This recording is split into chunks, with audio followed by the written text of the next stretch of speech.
Hello friends, welcome to Bhumika's kitchen. ನಾನು ನಿಮ್ಮ ಭೂಮಿಕಾ ಸುದರ್ಶನ್. ಪ್ರತಿದಿನ ಬೆಳಗ್ಗೆ ಎದ್ದೇಳ್ತಿದ್ದ ಹಾಗೆ ಮಕ್ಕಳಿಗೆ ಲಂಚ್ ಬಾಕ್ಸ್ಗೆ ಏನಪ್ಪ ಪ್ಯಾಕ್ ಮಾಡೋದು, ಎಲ್ಲರಿಗೂ ಏನು ತಿಂಡಿ ಮಾಡೋದು ಅಂತ ಅನ್ನಿಸ್ತಾ ಇರುತ್ತೆ ಅಲ್ವಾ. ಇವತ್ತು ಸಿಂಪಲ್ ಆಗಿ ಟೊಮೆಟೊ ರೈಸ್ ಮಾಡೋದು ಅಥವಾ ಟೊಮೆಟೊ ಬಾತ್ ಮಾಡೋದು ಹೇಗೆ ಅಂತ ತೋರಿಸ್ತೀನಿ, ನೋಡೋಣ ಬನ್ನಿ. ಮೊದಲು ಮಿಕ್ಸರ್ ಜಾರ್ ಒಳಗಡೆ ಒಂದು ಈರುಳ್ಳಿ, 10 ಎಸಳು ಬೆಳ್ಳುಳ್ಳಿ,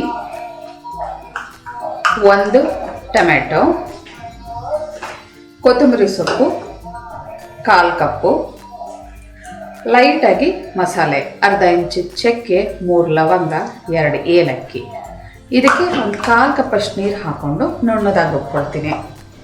ಆದಷ್ಟು ನುಣ್ಣದಾಗಿ ರುಬ್ಬಿದ್ದೀನಿ. ಇದನ್ನ ಪಕ್ಕ ಎತ್ತಿಟ್ಕೊಂಡು ಒಗ್ಗರಣೆ ಹಾಕೊಳ್ಳೋಣ. ಸ್ಟವ್ ಆನ್ ಮಾಡಿಕೊಂಡು ಕುಕ್ಕರ್ ಒಳಗಡೆ 2 ಟೇಬಲ್ ಸ್ಪೂನ್ ಎಣ್ಣೆ ಹಾಕಿದ್ದೀನಿ. ಎಣ್ಣೆ ಒಂಚೂರು ಚೆನ್ನಾಗಿ ಬಿಸಿ ಆಗ್ತಿದೆ ಹಾಗೆ ಪಲಾವ್ ಎಲೆ ಒಂದು ಅರ್ಧ ಮುರ್ಕೊಂಡು ಹಾಕೊಂಡಿದ್ದೀನಿ. ಕರ್ಬೇವಿನ ಸೊಪ್ಪು 1 ಬರಿ. ಕರ್ಬೇವಿನ ಸೊಪ್ಪು ಒಂದು ಸ್ವಲ್ಪ ಫ್ರೈ ಆಗ್ತಿದೆ ಹಾಗೆ ರುಬ್ಬಿರೋವಂಥ ಮಿಶ್ರಣ ಹಾಕೊಂಡು ಒಂದ್ಸಲ ಎಲ್ಲ ಚೆನ್ನಾಗಿ ಈ ಥರ ಮಿಕ್ಸ್ ಮಾಡ್ಕೊಳ್ತೀನಿ. ಇದು ಚೆನ್ನಾಗಿ ಕುದೀಲಿ. ರುಬ್ಬಿರೋವಂಥ ಮಿಶ್ರಣ ಹಾಕೊಳ್ತಿದ್ದೆ ಹಾಗೆ ಎಲ್ಲ ಚೆನ್ನಾಗಿ ಮಿಕ್ಸ್ ಮಾಡ್ಕೊಳ್ತೀನಿ. ಚೆನ್ನಾಗಿ ಕುದಿ ಬರ್ತಾ ಇದೆ. ಈ ರುಬ್ಬಿರೋವಂಥ ಮಿಶ್ರಣ ಹಾಕೋಬೇಕಾದ್ರೆ ಹುಷಾರಾಗಿರಿ, ಯಾಕೆಂದರೆ ಡೈರೆಕ್ಟ್ ಎಣ್ಣೆಗೆ ಹಾಕೋದ್ರಿಂದ ಸಿಡಿಯುತ್ತೆ. ಅಚ್ಕಾರದ ಪುಡಿ 1 ಟೀ ಸ್ಪೂನ್, 1/4 ಟೀ ಸ್ಪೂನ್ ಅರಿಶಿನ, ಧನಿಯಾ ಪುಡಿ 1 ಟೀ ಸ್ಪೂನ್, ಖಾರಕ್ಕೆ ತಕ್ಕಷ್ಟು ಅಚ್ಕಾರದ ಪುಡಿ ನೋಡ್ಕೊಂಡು ಹಾಕೊಳ್ಳಿ. ಎಲ್ಲ ಚೆನ್ನಾಗಿ ಮಿಕ್ಸ್ ಮಾಡ್ಕೊಳ್ತೀನಿ. ಇವಾಗ ಇದು ಒಳ್ಳೆ ಘಮ ಬರಬೇಕು, ಅಲ್ಲಿವರೆಗೂ ಚೆನ್ನಾಗಿ ಇದನ್ನು ಕುದಿಸ್ಕೊತೀನಿ. ಎಣ್ಣೆ ಬಿಡಬೇಕು, ಅದು ಅಲ್ಲಿವರೆಗೂ ಕುದಿಸ್ಕೊಳ್ಳೋಣ.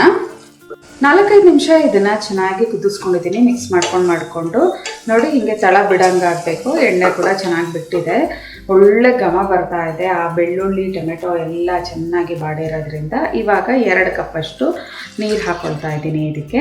ಈ ನೀರು ಕುದಿಯೋದಕ್ಕೆ ಶುರು ಆಗಲಿ. ಈ ಟೈಮಲ್ಲೇ ರುಚಿಗೆ ತಕ್ಕಷ್ಟು ಉಪ್ಪು ಕೂಡ ಹಾಕೊಂಡ್ಬಿಡ್ತೀನಿ. ಉಪ್ಪು ಹಾಕ್ಕೊಳ್ತಿದ್ದ ಹಾಗೆ ಒಂದು ಸಲ ಎಲ್ಲ ಚೆನ್ನಾಗಿ ಮಿಕ್ಸ್ ಮಾಡ್ಕೊಳ್ಳೋಣ. ಈ ಮಸಾಲೆ ನೀರಿಗೆಲ್ಲ ಚೆನ್ನಾಗಿ ಹೊಂದ್ಕೋಬೇಕು. ಕುದಿ ಬರೋದಕ್ಕೆ ಶುರು ಆಗಿದೆ. ಇವಾಗ ನೋಡಿ, 1 ಕಪ್ಪು ಸೋನಾ ಮಸೂರಿ ರೈಸ್ ಹಾಕೊಳ್ತಾ ಇದ್ದೀನಿ. ಚೆನ್ನಾಗಿ ತೊಳೆದು ಒಂದು 20 ನಿಮಿಷ ನೆನೆಸಿಟ್ಟಿದೆ. ಈ ಜಾಗದಲ್ಲಿ ಯಾವುದೇ ಫ್ಲೇವರ್ ಇರೋವಂಥ ರೈಸ್ಗಳು ಬೇಕಾದರೂ ಹಾಕೋಬೋದು, ಆದರೆ ಅದಕ್ಕೆ ತಕ್ಕಂಗೆ ನೀರು ಹಾಕೋಬೇಕಾಗುತ್ತೆ. ಬಾಸುಮತಿ, ಜೀರಾ ರೈಸು ಅಥವಾ ಬುಲೆಟ್ ರೈಸು ಈ ಥರ ಏನೇ ಹಾಕಿದ್ರು ಅದಕ್ಕೆ ಎಷ್ಟು ನೀರು ಹಿಡಿಯುತ್ತೆ ಅಷ್ಟು ಹಾಕೋಬೇಕು. ಇವಾಗ ಕುದಿ ಬರ್ತಿದ್ದ ಹಾಗೆ ಲಿಡ್ ಕ್ಲೋಸ್ ಮಾಡ್ಕೊಳ್ಳೋಣ. ಈ ಟೈಮಲ್ಲಿ ರುಚಿ ನೋಡಿ, ಉಪ್ಪು ಖಾರ ಎಲ್ಲ ಒಂಚೂರು ಮುಂದಾಗಿದ್ದರೆ ಅನ್ನ ಬೆಂದ ನಂತರ ಪರ್ಫೆಕ್ಟ್ ಆಗುತ್ತೆ. ಲಿಡ್ ಕ್ಲೋಸ್ ಮಾಡಿಕೊಂಡು ಮೀಡಿಯಮ್ ಫ್ಲೇಮಲ್ಲಿ 2 ವಿಷಲ್ ಕೂಗಿಸ್ಕೊತೀನಿ. ಕಮ್ಮಿ ಕ್ವಾಂಟಿಟಿಯಲ್ಲಿ ಮಾಡಬೇಕಾದ್ರೆ ಲೋ ಫ್ಲೇಮಲ್ಲಿ ಒಂದು 2-3 ವಿಷಲ್ ಕೂಗಿಸ್ಕೊಳ್ಳಿ, ಆವಾಗ ಚೆನ್ನಾಗಿ ಬೇಯುತ್ತೆ. ಪ್ರೆಷರ್ ಬಿಟ್ಟಿದೆ.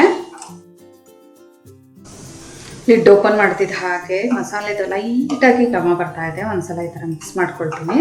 ಇವಾಗ ಒಂದು ಬೌಲ್ಗೆ ಸರ್ವ್ ಮಾಡ್ಕೊಳ್ಳೋಣ.